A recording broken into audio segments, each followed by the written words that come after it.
of honoring and celebrating the important role that thrift stores and the thrift industry play in our community that we're having this event tonight. Donation and buying used items gives items a second life. It keeps things out of the landfill. It contributes to our economy and to charitable causes, and it helps Austin reach our zero waste goal of having 90% diversion by 2040. So with tonight's event, we want to shine a spotlight on a part of the thrift industry most of us don't get to see. We may be familiar with what it's like to donate an item or to shop for use, but Adam Minter is our speaker tonight, and he's going to show us a little bit about the behind-the-scenes world of the thrift industry. Adam is a journalist, a columnist for Bloomberg Opinion, and an author who has covered the global recycling industry for over 2 decades. His most recent book, which is called Secondhand: Travels in the New Global Garage Sale, takes him on a journey through the world's thrift shops, and he's going to share that journey with us. So a few housekeeping tips before we give Adam the floor. Everyone should be on mute, and you should have been muted as you entered the meeting, but if you're not speaking, please do make sure your microphone is muted to prevent any feedback. If you have a question, we will have time at the end of Adam's talk for Q&A, and please use the Q&A box to ask your question, and we will read it out to Adam at the end of the session so that all those questions can get asked. If for some reason you're unable to use the Q&A box, you can also raise your hand and let us know, and we can call on you to speak verbally. The raise your hand function can be enabled by going to the participants window, and there's a little icon that looks like a hand that helps you raise your hand, and then we'll know to call on you. So as I mentioned, this session is being recorded, and it will be posted on the city's website. So please just be courteous and conscious of your language if you are speaking verbally. And we'll be monitoring the chat. If you have any technical issues during the webinar or have any trouble on the technical side, you can use the chat and chat to the host. It will help you get your help fastest. And toward the end of the talk, we have a brief event survey that we'll place in the chat, and we really value your opinions and would appreciate your feedback. So thank you in advance for spending a few minutes filling that out. And that's all the housekeeping I have. So we're now going to turn it over to Adam, and I will pull up his presentation right now. So welcome. Thank you very much, Natalie. I'm super excited to be here for reasons that will become apparent as I give this talk. I'm speaking to you right now from Minneapolis. I'm usually based in Malaysia, and you know, I wish I could be in Austin for this because it played such a critical role in this book. So Natalie and I are going to sort of tag team on this presentation. She's going to be clicking through the slides for me. We had a small technical difficulty, but I think it'll all be worthwhile. We've got some really great imagery to share with you today. So first slide, Natalie.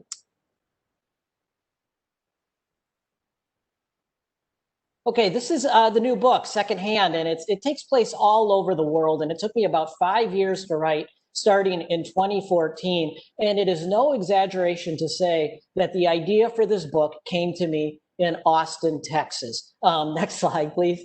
Specifically right here at the Austin Goodwill of Central Texas. I'm sure we've got some folks listening today who know precisely where that spot is. I was there in 2014 doing a story for a magazine called Scrap Magazine on what happens to computers when they can't be sold at Goodwill. Where do they go? Next slide.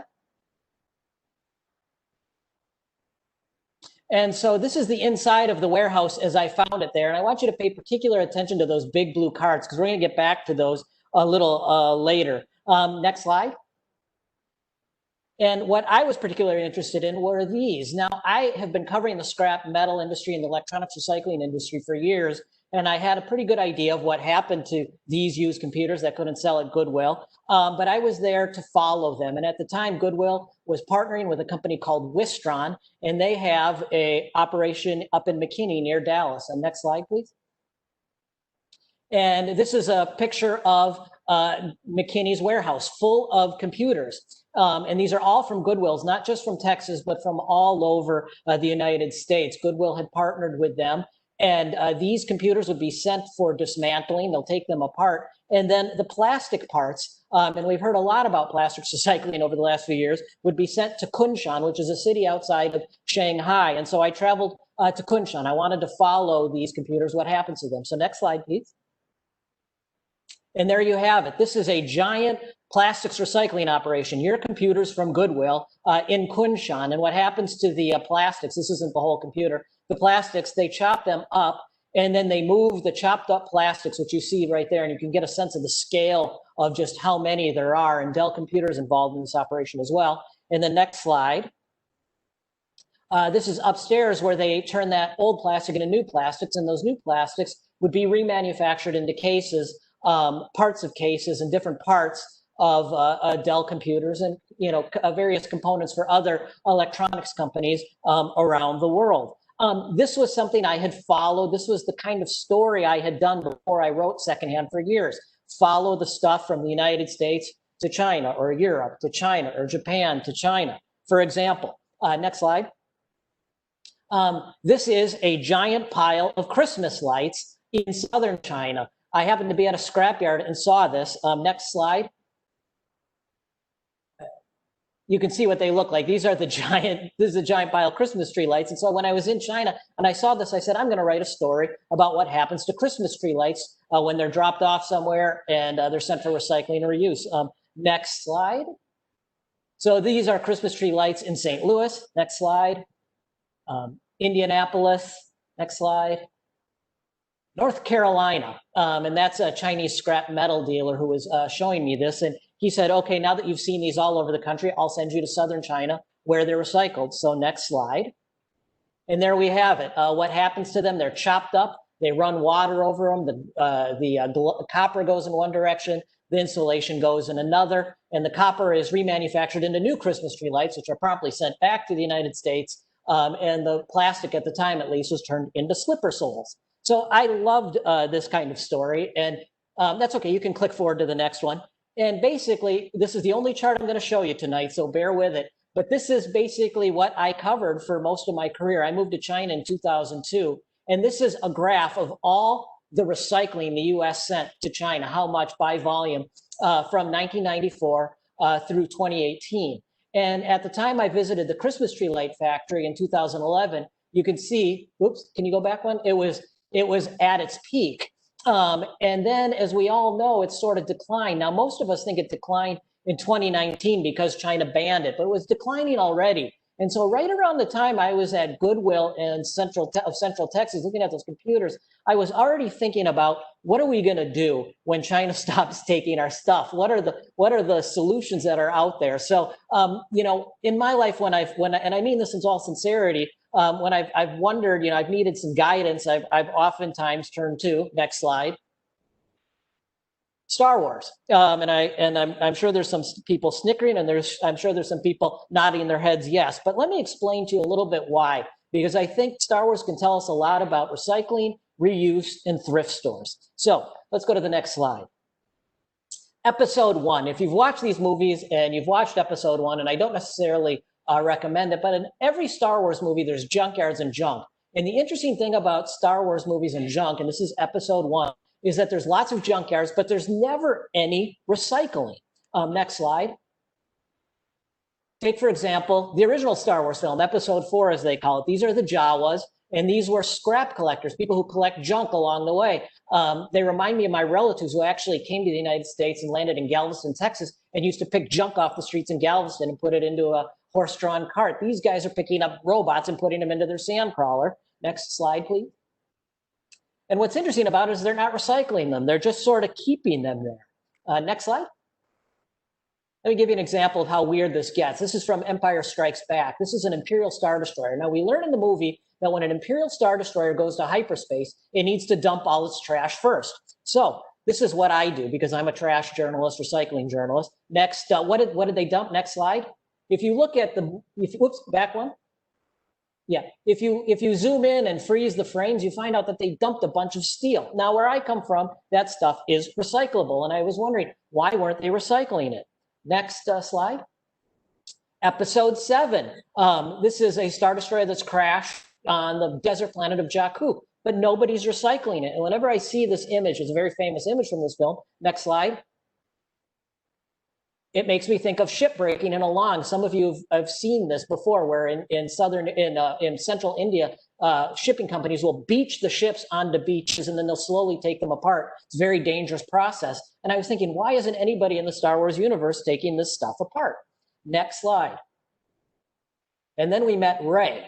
Ray is sort of my spirit animal as a recycling journalist. She does everything I want. If you remember from the film, if you've never seen it, Ray goes into this giant Star Destroyer. Instead of taking out metal to recycle it, she takes out parts. She takes out pieces, things that can be reused. Next slide. And sells them for food in this kind of infamous scene. Now, why is she recovering parts, taking parts that can be reused and not stuff that can be melted down? Next slide. Well, we're going to get real deep Star Wars here, but if you remember from episode 3, there's a battle on the planet of Mustafar, which is a giant volcano planet. Basically, in the Star Wars universe, you can get all the steel you want for free. You just dump a pipe into this planet. So recycling is worth nothing, which sounds very familiar because, as we all know, since China blocked our recycling imports, recycling isn't worth very much. So next slide. So what do people do with their excess stuff? They don't recycle it, they fix it.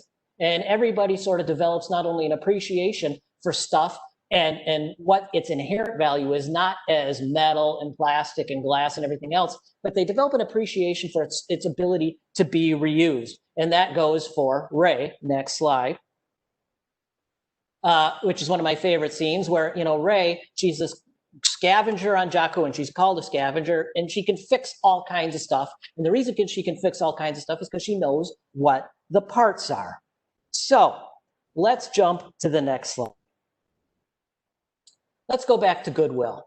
So it just so happens that not every printer and every computer and every smartphone that comes into a Goodwill is going to be packed off to be recycled into new plastics and new metals. Some of it, as we all know, is perfectly good and usable and can be marketed. And there are lots of people who buy that stuff. Sometimes it may be your neighbor. One of the things that I learned at Goodwill, I heard during the trip to the Goodwill of Central Texas in Austin, was that there were people who come in from Africa who will like to buy these electronic pieces, these printers. And what Goodwill does is they test them to make sure that they're not exporting broken stuff. And then folks from Africa in particular will come in and buy this stuff. So let's go to the next slide. So meet my very good friend, Olu Orga.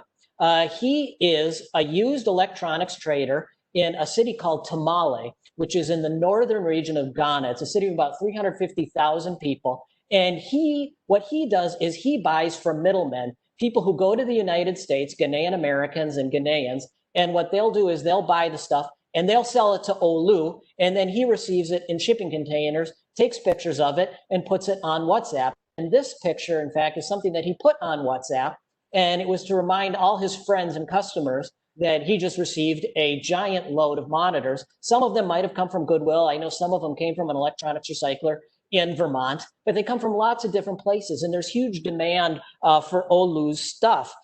Everyone from schools to hospitals to banks. Why? Well, one, used stuff is cheaper, and there's huge demand in Ghana for electronics, but they can't necessarily afford that new Apple or that new Dell, so they buy the used. Two, there is the belief, and I kind of agree with it, that used stuff is more durable. You can think of it as massively pre-tested. If somebody's used it for 3 years, that means it's pretty good, and you're not going to be facing a broken monitor. Next slide, please. So that is not the image we usually have of electronics and Ghana. If I say to the folks listening, what do you think of when you think of electronics, Africa, recycling? You probably think of something like this. Something like this exists. This is a place in Accra, the capital of Ghana, called Agbogbloshie. It's a large dump, city dump. And when electronics have been used and reused for years and years and years, oftentimes pieces of them will end up here when they can't be reused any longer. But the real story of electronics is, next slide, this. So this is Tamale. This is downtown Tamale, Ghana, capital of the northern region. And this is where one of the shops that Olu works with is located. It's right in the middle of that strip mall there. Next slide. And here we are inside it. This is a place called Chandiba Enterprises. And Chandiba is the largest electronics retailer in town. And that's a really interesting thing to know, because 95% of the retail in Tamale, like most of West Africa, is secondhand. And it's interesting to me because in the United States and in Europe and in Japan and a lot of other developed countries, we've been talking a lot lately about wanting circular economies and these secondhand economies. Well, what I found traveling in Ghana in particular, and Benin, which we'll talk about in a little while, is that these secondhand economies already exist. And it's folks like Camille, who is the guy wearing the yellow shirt. He's the owner of this shop. He's really helping to produce. He's able to source electronics from places around the world, from buyers, Ghanaian Americans, say, in Austin, Texas, who will buy some of these desktops and gather them together, put them in a shipping container, and send them to him. And so that is, in many ways, the secondhand economy that we've often thought about. And it's right there in northern Ghana. Next slide, please. So let's go to another shop. This is down in the capital, in Accra, and I believe Accra is 3 million people. And this is one of my favorite secondhand shops in Ghana. It's a place called Buji Computers. And it's basically the same thing that you have in Chandiba. The owner, Steve Edison, who's a lovely guy, he will have Ghanaian dealers who go to the United States, buy computers, and then they sell them to Steve. And let's go inside here. And there's two pieces to a shop, and this is the back office. You can't see it on that prior picture. But what you see here is his inventory, and I think of it as a library. You see all these laptops that have been imported from thrift stores and electronics recyclers. Some of them, all of them are working when they're imported, but some of these you see on the shelves there are from customers who sell them back to him when they want to upgrade. And maybe he can resell those, but in many cases, those older laptops become his parts. Next image, please. And you can see what's going on here. Someone brought in a broken computer. The monitor was broken, and that's Steve. And he said, well, what I have is I have a monitor that'll fit on this. And so some of those computers that are coming over to Ghana may be not being used for that long in their own rights, but their parts may help stuff keep going longer and longer. And as we all know, the best thing you can do from an environmental standpoint with a product is use it as long as possible. Next slide, please. Let's go to a less affluent part of Ghana. This is a picture taken in a town called Savalugu. And Savalugu is about a 20-minute drive north of Tamale, which is the capital of the northern region. And the gentleman you see right there is a wonderful guy by the name of Ibrahim Al-Hassan. And he is the master television repairman, basically, of Savalugu. That's how I know him, because he's amazing. And what he does, he doesn't import anything. What he does, he fixes the stuff that was imported years ago. He's holding in that picture a color Nokia television. I didn't know at the time that Nokia even made color televisions. Now, why does he have a tube television? Savalugu is much less affluent than other parts of Ghana which have adopted flat screens. And so this TV, which might have been imported and used by 4 or 5 different people over the years, has landed in his shop, and he's going to fix it. Next slide, please. And the repairs are really sophisticated. This is a Sony TV he's working on. Something went wrong with it. I don't remember what it was, but the person who brought it in said, he said to them, he said, okay, I can fix your TV. And hey, since it's a manual switchable TV where you actually change channels, manually, the old dial, how about I install a remote control into it? And so that I think it was 30 or 35-year-old Sony television continued getting life. This TV that may have been dropped off at a Goodwill, at a Savers, wherever it was decades ago, is continuing to live. And that's really, really good news to me, because again, as we said earlier, the environmental impact of a device, of a piece of clothing, most of the embodied environmental impact is in the manufacturing process. For example, the iPhone, we know from Apple's own reports, 95% of the carbon associated with an iPhone is emitted during the manufacturing process. Only about 1% is emitted during the disposal process, the period when it's being recycled. So if you want to concentrate on reducing the carbon emissions associated with our stuff, the best thing you can do is hand it over to Ibrahim Al-Hassan, and he's going to fix it and keep it going until somebody has to buy themselves a new television. Next slide, please.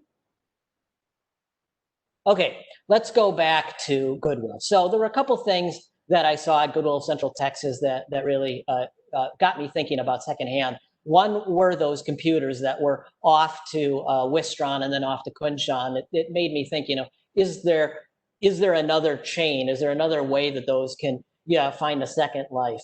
Those blue carts were the next part. And a funny thing was said to me when I was touring this facility.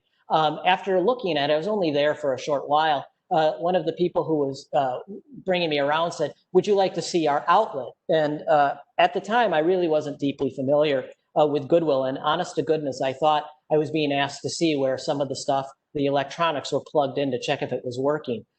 True story. In fact, what they were talking about is the outlet where stuff that doesn't sell on the sales floor goes to be discounted. So next slide, please. All right, I did not take pictures of the outlet at the Goodwill of Central Texas. So this is a picture of these same types of carts at a Goodwill in southern Arizona, which belongs to the Tucson Goodwills. And it's the same concept. Stuff that doesn't sell on the sales floor, and on average at an American thrift store, and this will vary, and I'm every time I give this number out to a large group that includes thrift store owners, I always get pushback saying, well, we sell 40%. But on average, the average American thrift store sells about 1/3 of the stuff that goes out onto its floor. At most Goodwills, what happens next is the stuff comes back into the warehouse, is packaged to go to what is called an outlet, where I'm sure many people on this conference today know it's sold by the pound. And I had never seen this before. And it really made an impression for two reasons. One, you see just the sheer amount of stuff. And number two, and I was really excited because I've been covering globalization and waste flows for 2 decades, is at Goodwill of Central Texas, just as it was the case at Goodwill of Southern Arizona, the majority of the people going through the outlet store and going through these carts and buying the stuff by the pound were folks who live and work or trade over the border. So along the border, people will come up, buy this stuff, bring it down, and perhaps some folks listening to the conference today have done this. You can go down to McAllen, you can go down to Reynosa, and you can see large sorting warehouses where Mexican and Central American buyers, pre-COVID, it's very difficult to do right now, would sort these clothes, and then they would be clothes that would be sold through networks throughout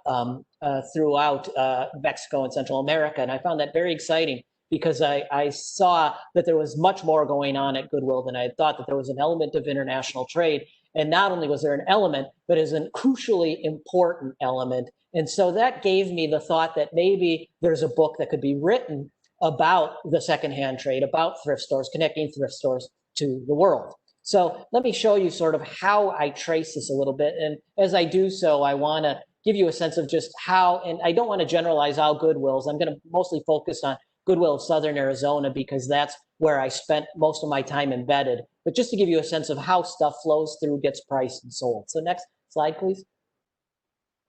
So this is not a very interesting photo, but it's a very common photo. This is a store that belongs to the Goodwill of Southern Arizona on Houghton Avenue in Tucson. You can read all about this store in secondhand. And this was just a busy Saturday afternoon, in the spring.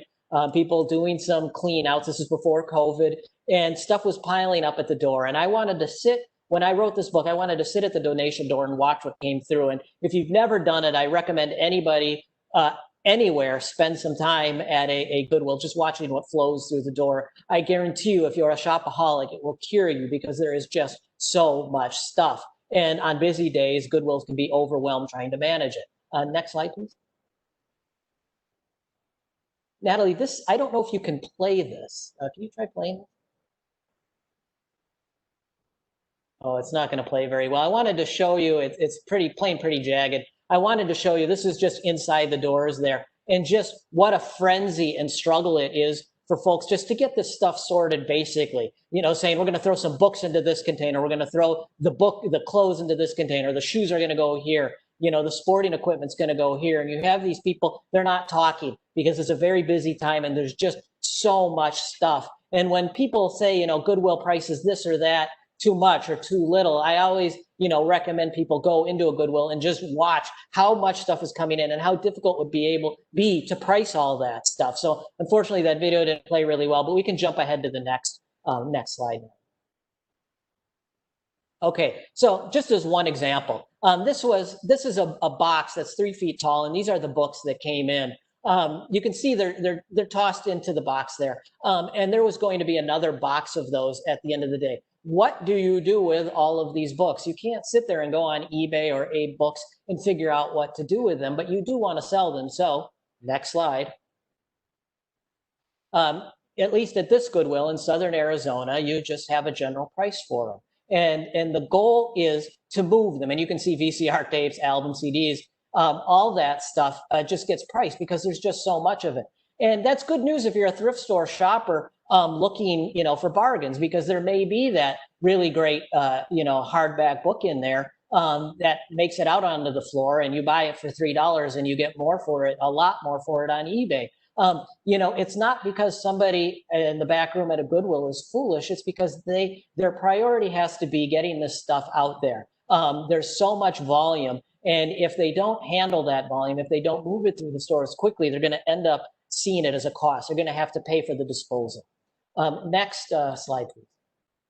Okay, this is a side of Goodwill that most people don't usually see. This is one of my favorite people I've spent time with as a reporter in the last decade. Her name's Melinda Spalding, and she handles the jewelry at the Goodwill of Southern Arizona. Now, we don't tend to think of jewelry as something that gets dropped off at a Goodwill, but everything gets dropped off at a Goodwill. And there's enough jewelry being dropped off at a Goodwill that Melinda spends a full day.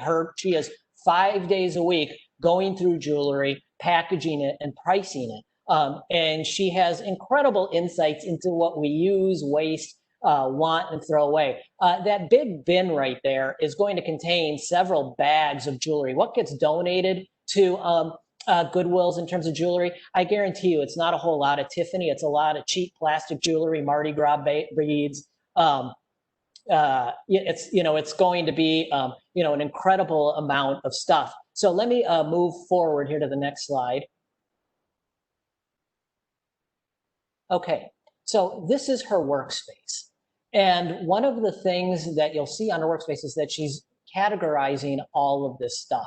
And that's because it's really hard as a thrift store to go and put out, say, a single flower brooch or a single, what else does she have here? She's got something, just a tchotchke, cats. She's got, owls. You can't sell one of those. So what she'll do, because she sees such volume flowing through the store, flowing into her work area, she'll start gathering it up. And after she's got a full tray of that stuff, she'll package it. And so instead of not being able to sell one, she's got a bag full of owls. And she can decide based on what they've heard from the sales floor or what they're seeing online, what a bag of, tchotchke owls will go for. And it's a way to move stuff that wouldn't otherwise move. And that's why the thrift stores in some ways have an advantage over any of us who don't have, that kind of volume and maybe just put out one owl on our garage sale table. It doesn't sell, but suddenly you've got 20 of them in a bag and somebody's going to say, I like owls.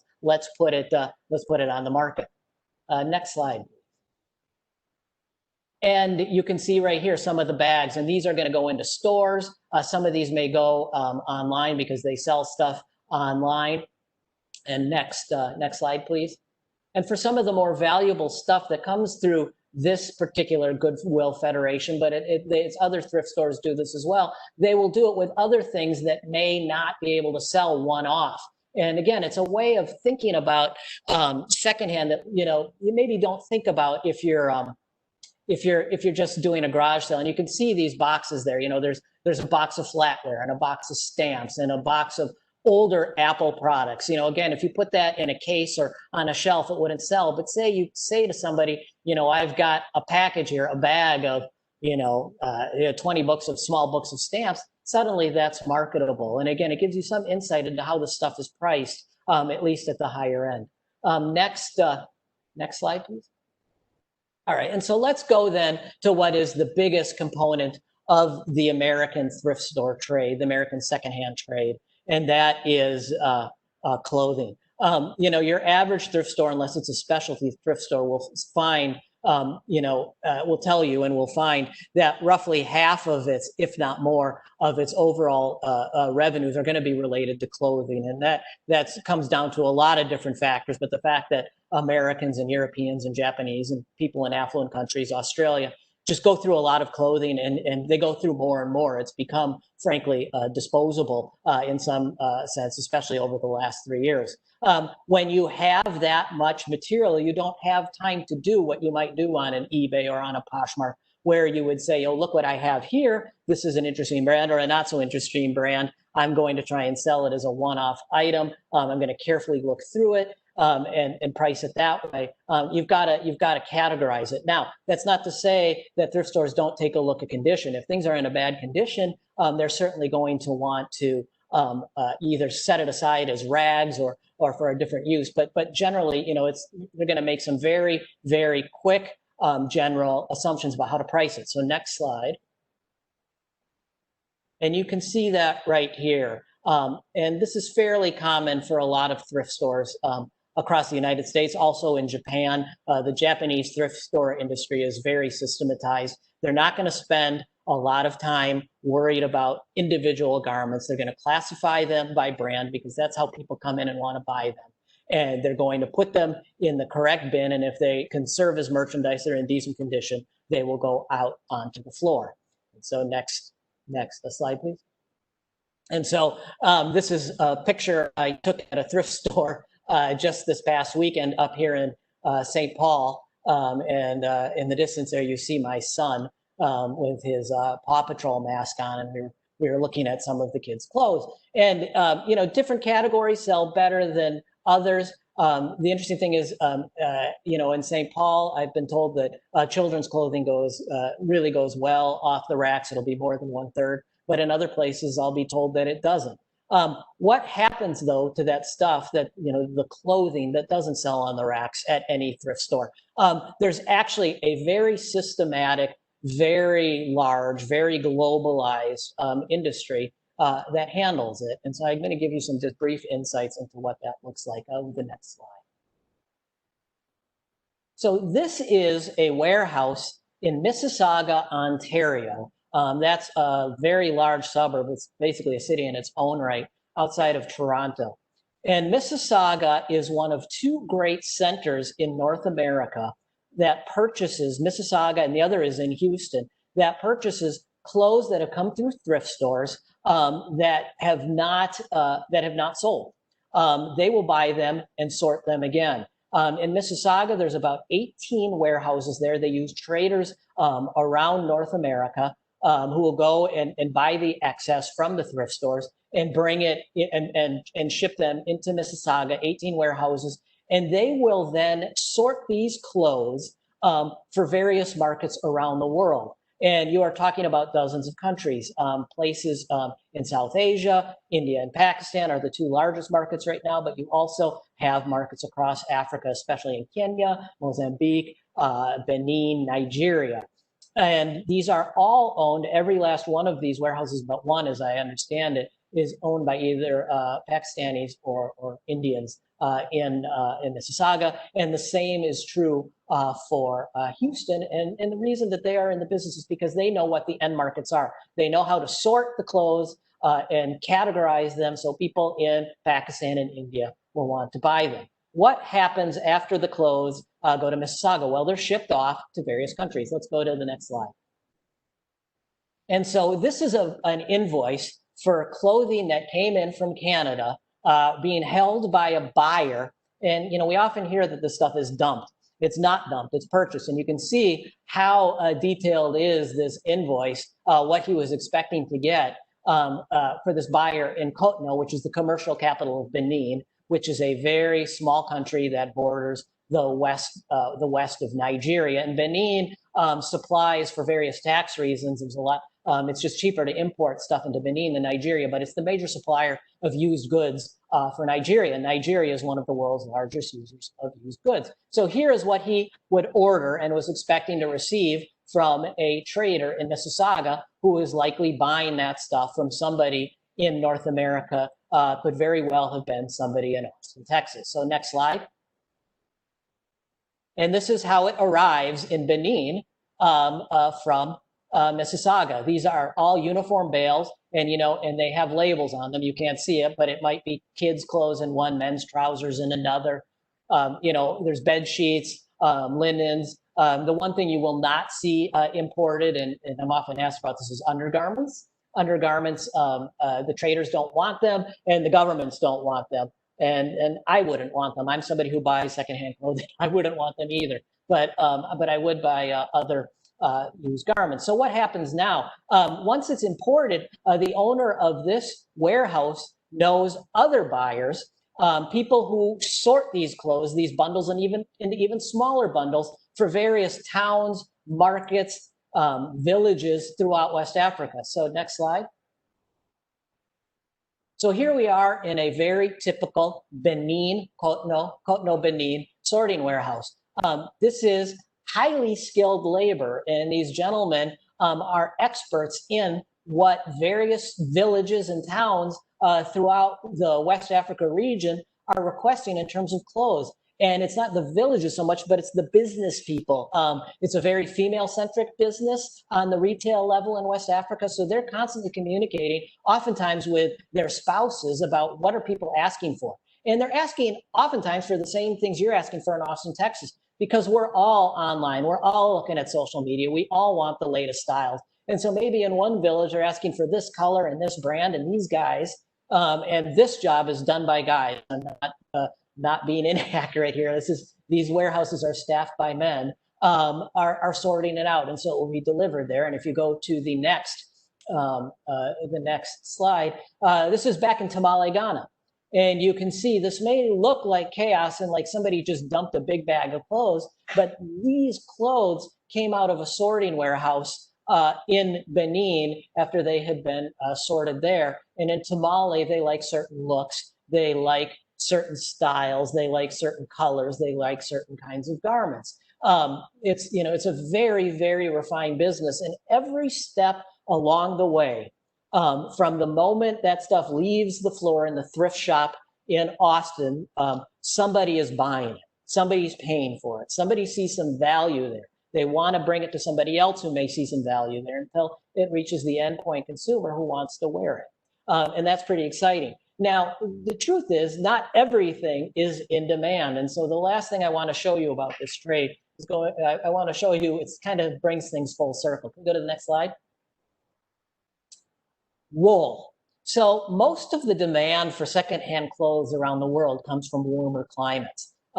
India, Pakistan, West Africa, East Africa. Now, these places all have colder parts of them. Northern India can be quite cold. But the amount of summer clothing, the demand for summer clothing definitely outpaces the demand for wool clothing. So that means that there's a lot of wool clothing. If you have a sweater and you drop it off at a thrift store, maybe somebody will buy it there, but it's going to be very hard to find a consumer for it elsewhere in the world. It's just the demand for secondhand clothes outside of the developed countries is very low, of wool secondhand clothes. So the number one place for wool to go is a place called Panipat, which is in northern India, and I want to show you what happens to it there. Next slide.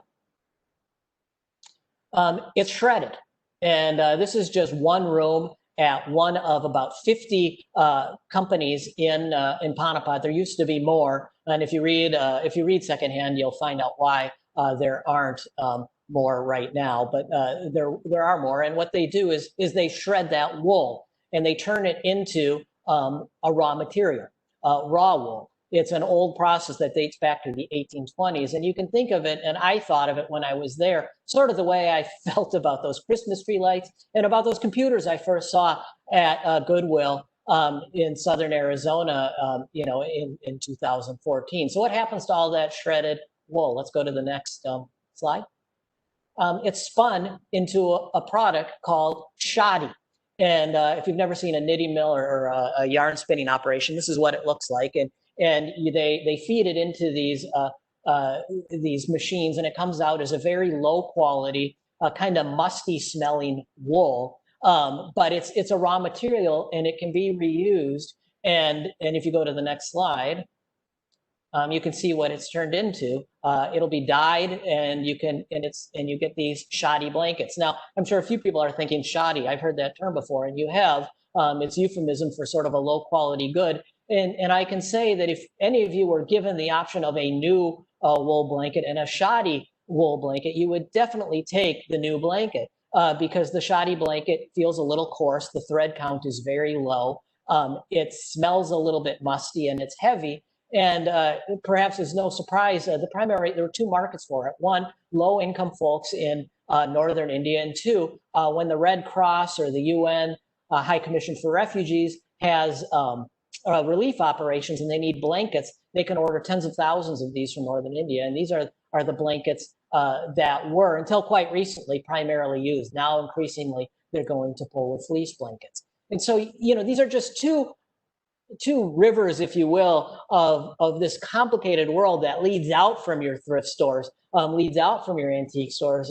And for me, as somebody who's covered waste forever, I find them incredibly energizing because they give us some routes beyond perhaps what we think about as the endpoints for our used stuff. So just go to the next slide.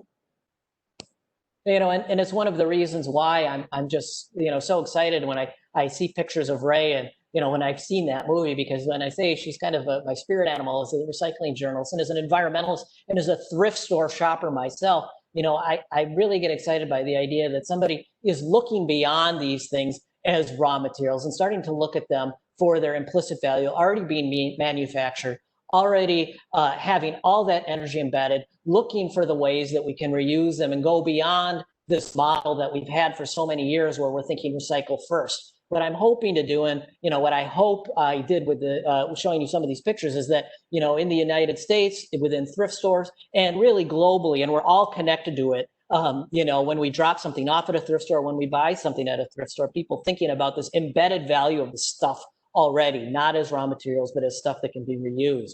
So this is the last one more slide, I think. Next slide. Yes, and you can get a better sense of it from the book there. So I'm gonna stop there. I could show you another 60 slides. We went through a bunch of them. Thank you, Natalie, for moving through them so well for me.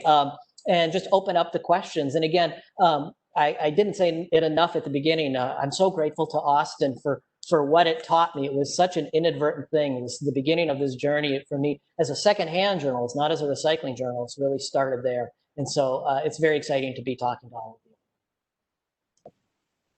Adam, we have a, Go ahead, Maddie. Just was going to say, we have a couple of questions in the chat for you. And if anybody else has questions, please feel free to ask those in the chat. Do the people of Ghana have a tax on their computers or TVs? Wait, can you ask it once more? You broke up a little bit there. Do the people of Ghana have a tax on the used computers and TVs? Absolutely. When the stuff comes in through the port of Tema, that's where all of it, well, most of it comes in if it's shipped directly. It will be taxed, and that tax, I don't remember what it is right now. It just recently changed, but there is a tax. And so again, the fact that people are willing to pay tax on it is a reminder that this stuff really does have value. I think there's a tendency in developed countries to say that we're shipping our garbage over to them, but nobody in their right mind wants to pay tax on garbage. It's just a very good reminder that even with the tax, people are very hungry to bring these materials into the country. Are the clothes washed at any point along their journey? Are the clothes washed at any point along their journey? No, generally no. They would not be washed in Mississauga. They may be washed when they enter certain markets. There are certain markets and certain types of garments that may get washed if they're considered a higher quality garment, but generally speaking, no, they are not.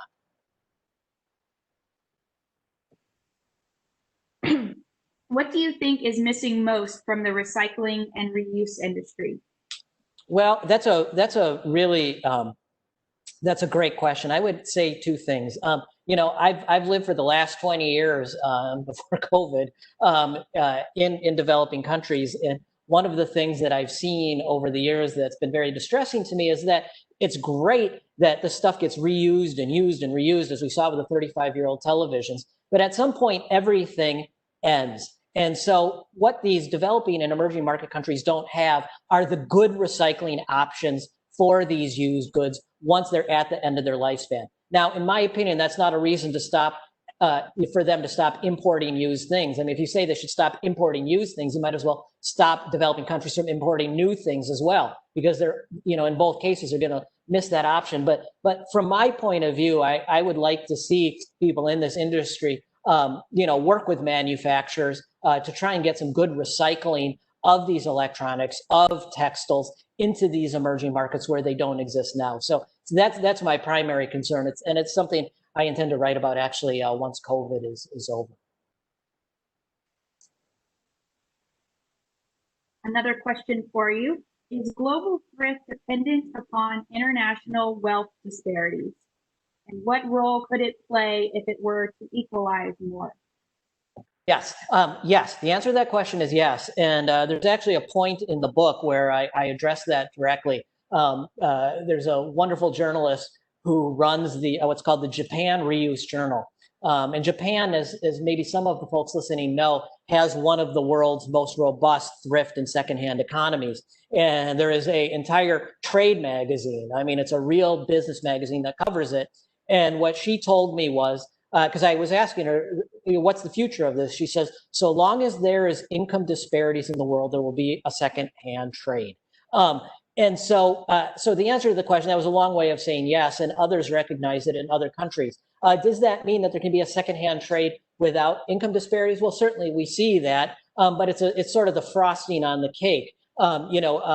Vintage is evidence of that. Vintage usually moves between people of greater economic means. And even if we go beyond just focusing on vintage to seeing, some of these new platforms that are so exciting, the Poshmarks, the ThredUps, whatever it is, you tend to see better quality secondhand, more expensive secondhand goods that you aren't going to see. It's going to get pulled out of the stream before it makes it over to developing countries or into thrift stores that service folks with less means. So those are the realities of the secondhand trade right now. I do think that's changing slowly but surely. I mean, we've seen from consumer surveys that millennials in particular are embracing secondhand much more than any prior generation. And I think that helps to equalize it a bit. But for sure, income disparities definitely drive the market. Has the rise of fast fashion increased the clothing moving around the world? And have there been changes in thrifting inventories? So has the increase in fast fashion done what around the world? I lost you again. Increase the clothing that's moving globally?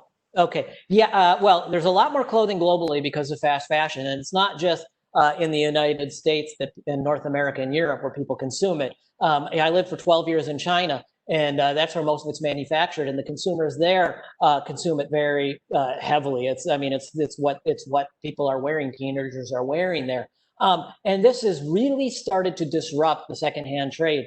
I think any thrift store you go to that talks about its clothing will tell you. All the thrift stores I spent time in writing this book said fast fashion is a problem for us, not just because it's fast fashion and these brands, the Forever 21s, are very hard to sell on our sales floor. But that ethos, making things cheaper, is starting to, for lack of a better word, infect other brands that used to be higher quality. And so stuff that some thrift stores used to feel comfortable putting out on their sales floor, or at least putting in the outlets or shipping off to Mississauga, they're now saying it's just not of the quality that it used to be. And so two things happen. You have more waste coming in because nobody wants to buy something that's been washed 5 times and it's just pilled and ugly. And two, it means that the thrift store economy, the secondhand economy, has to work so much harder to get good stuff in, and I talk in the book about good stuff, the good stuff. And thrift stores will say, we want more good stuff, but there's less good stuff. And so they kind of have to run faster to stay in place. And that's a really big problem because their costs go up and it makes it a less and less viable profession. Do you have any idea what the average longevity of an American garment is? So how long people generally keep their clothes? I don't. And I don't know that data exists. But anecdotally, if you go to thrift stores, people who sort clothing for a living in the United States and Canada, they will tell you it's getting shorter and shorter. And their measurement is, just the quality of what they see going in. And it's not just them. Mississauga is a very interesting place because they're going through even more volume because some of these sorting warehouses in Mississauga can go through tens of thousands of pounds of clothes in a day. So they see it up close. And they are saying the same thing, is that these garments are not made as well. Many of them are disposable. And so in general, I think it's very fair and safe to say that it's becoming shorter. Have you noticed any changes in the industry from COVID? Yes. COVID had a massive impact on thrift stores, and I'm sure some of the folks listening have actually seen these stories of the thrift store economy. Let's just talk about thrift stores. It's thrift store day, or a few days after, got hit badly in two levels. One, they had to close shop. So, thrift stores thrive on sales. You have to be able to sell the stuff. At the same time, they're closing shop and not being able to let people in and sell their stuff. They're being absolutely inundated with donations. And, donations are the lifeblood of any thrift store anywhere in the world. But, and they will, folks should welcome them. But when you can't sell them, it becomes a real problem because you have to decide where to store them. Stuff gets left outside. That can become a theft problem. It gets rained on. The stuff gets ruined. So you have all this good stuff suddenly ruined. And so it raised their costs and caused a lot of hardship, at least for a few months there, as they slowly reopen. Things seem to have gone back into equilibrium, and some of my contacts in the thrift industry are saying things are great now. All the spring cleanouts people did as they were locked down or choosing to be locked down, that stuff is flowing into the thrift store economy, and it's really spurred sales. And just based upon what I've seen going in, I can't help myself. As I said, my son and I went shopping on Sunday. The quality of the stuff, and you can tell the quantities are very high. So what the long-term impacts of that are, I don't know. The thrift store industry has seen surges of stuff before, and they tend to work themselves out. The last big one was the Marie Kondo one, and it was disruptive, but then things went back to normal. Now we've had COVID, and that was even more disruptive and destructive because there were layoffs, but I think it'll eventually work itself out. Do you know what % of things are going directly to the landfill from thrift stores? It all depends. It all depends upon the mix. It all depends upon the thrift store. Some thrift stores would not. They simply will not landfill clothing. They will find other options. They will pay for it to be turned into rags. And there's a whole industry, which I didn't talk about in this talk. You can find out more about it in the book, where, clothing can be cut up and used as rags at auto mechanic shops and that kind of thing. It just depends upon the thrift shop. But I will say this, no thrift shop wants to send something to the landfill. It's the worst of all options because thrift shops are in the business of generating revenues, whether they're for profit or nonprofit, from the stuff they have. So the first thing they're going to do is try and sell all that stuff in whatever way they can. But if they can't sell it, they'll for what they want on the retail floor, they're going to try and sell it somewhere else. Sending stuff to landfill is a cost. You have to pay to truck it and tip it into the landfill. So if they can avoid it, they will. All right, I think we have time for 2 more questions. We have several questions around what the local impacts are on communities that are importing these materials from the U.S. Sure. Is there a specific question related? I can talk about it generally. Was there a specific question related to that? I could say just general what it is, but I think generally just the impacts. Okay. There's a perceived notion that maybe it's a negative impact on the local. Right. Sure. So I think well, let's talk about clothing because I get this question a lot. Is that there seems to be a belief in it, and it's a belief. I don't think it's fact that the secondhand trade undermines the production of new clothing in West and East Africa. And what I say to that is twofold. One, consumers are choosing to buy secondhand, and I think that's great. I mean, they want it. There are distributors paying for it. The consumers are paying for it. And the more people around the world who want to buy secondhand, I think that's great. And it creates more sustainable economies, and I think it creates more sustainable mindsets. And if you spend time in the markets, and with the traders who do this, I think you find that. I think there is a sustainable mindset.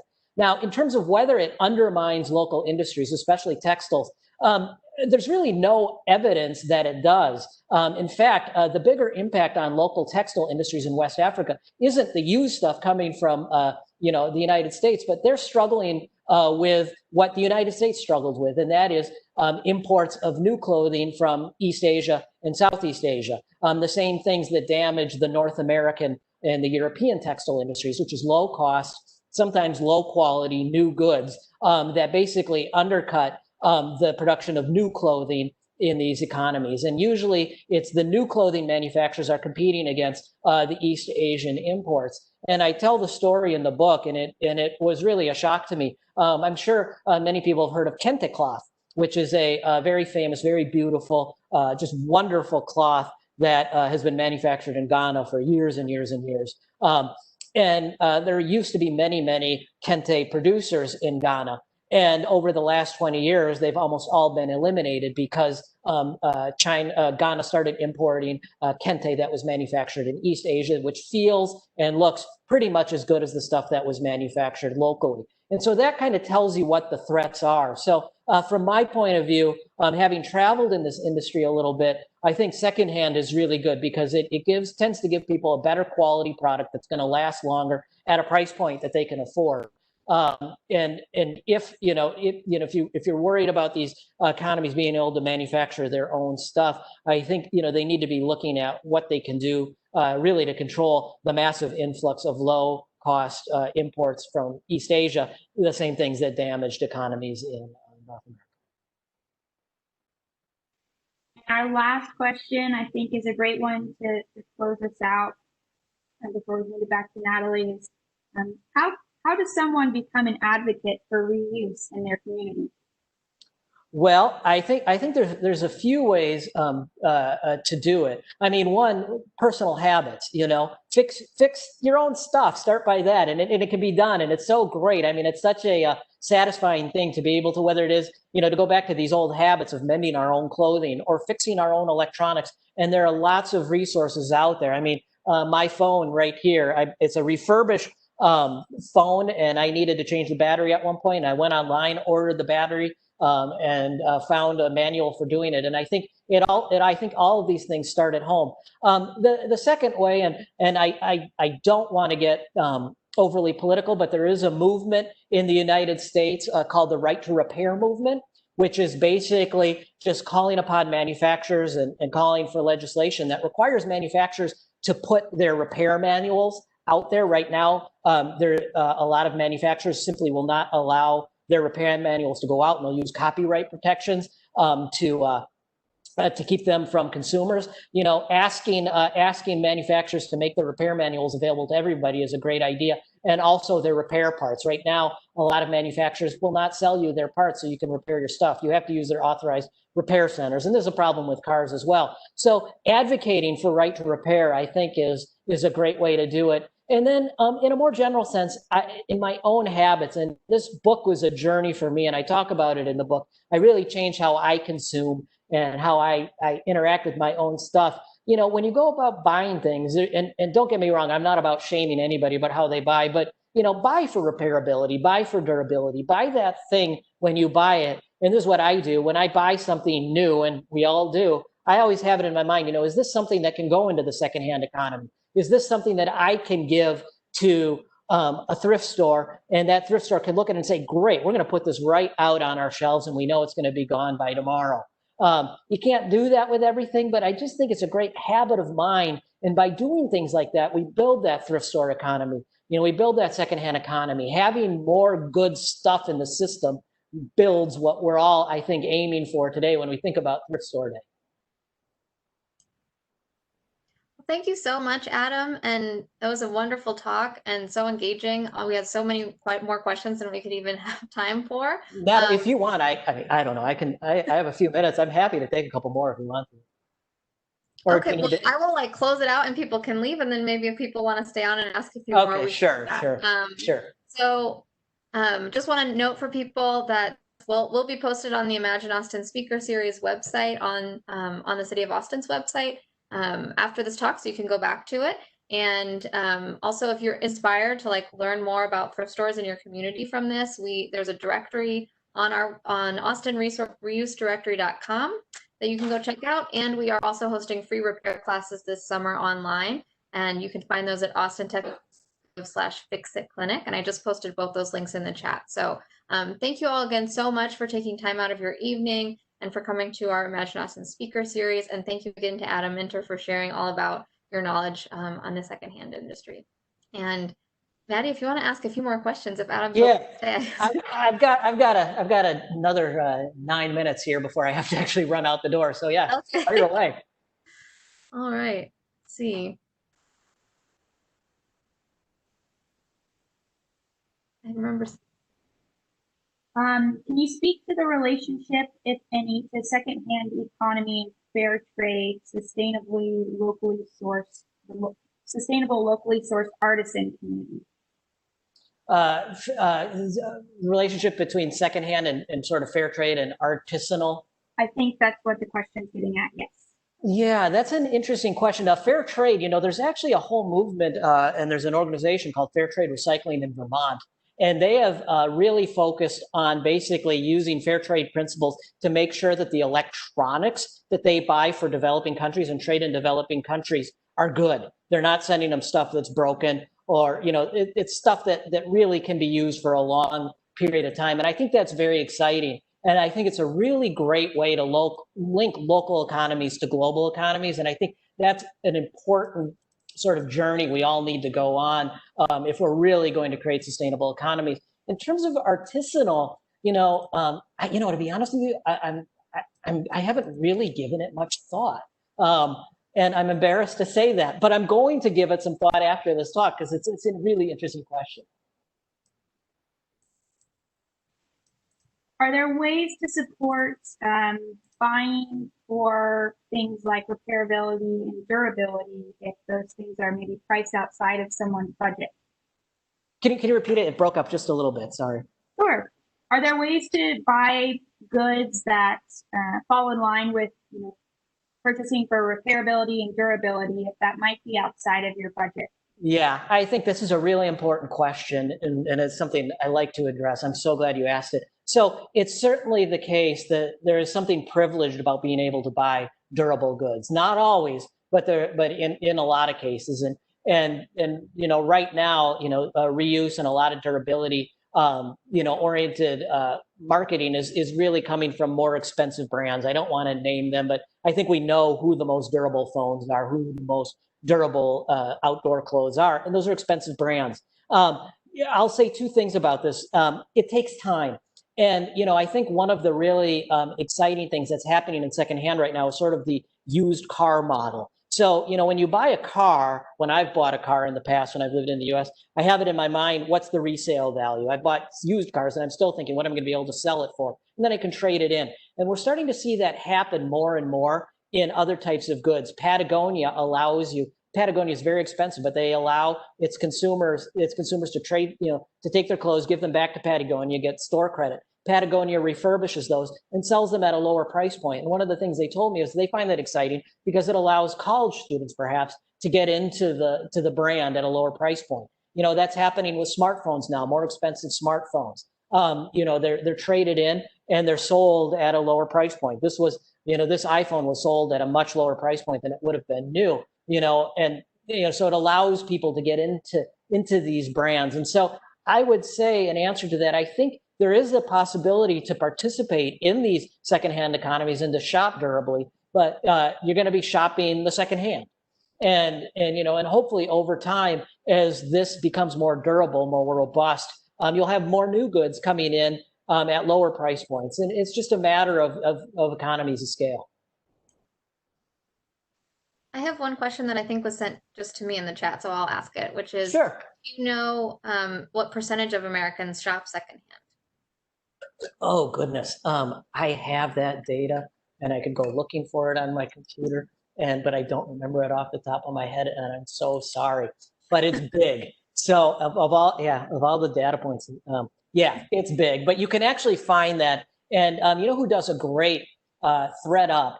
They do a resale survey. If you look at, I think it's called the ThredUp Resale Market Survey, and that's the sort of information source for data related to clothing resale. And that'll give you a really good picture of it because clothing is the biggest part of the secondhand market. I think we have one more question. As we, our program here with the City of Austin is called the Circular Economy Program. And so as we look to develop circular economies locally here in the U.S. and across the developed world, what impacts do you think that might have on other markets in the world if that material is staying within our local economy? I think it's great, and I'll tell you why. The general trend in the global economy over the last 20 years is that is an upward trajectory. Now, of course, that's not the case for everybody.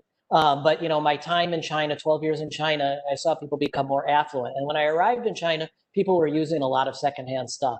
And by the time I left China, they were using less. In my time reporting in Ghana, I heard over and over from my contacts there and from the people I reported on, at some point, Ghanaians are going to want to buy new stuff as well. They are certainly going to continue buying secondhand, but ultimately demand for the secondhand, and it's going to take time, but demand for secondhand is going to drop off. I mean, and we're going to see, reuse within Ghana, and you're going to see competition for American reusables from China. China's now exporting clothes to Ghana and Africa. So, as much as possible, if Austin can start reusing some of that stuff, and as demand starts to fall off from these other markets, it benefits everybody.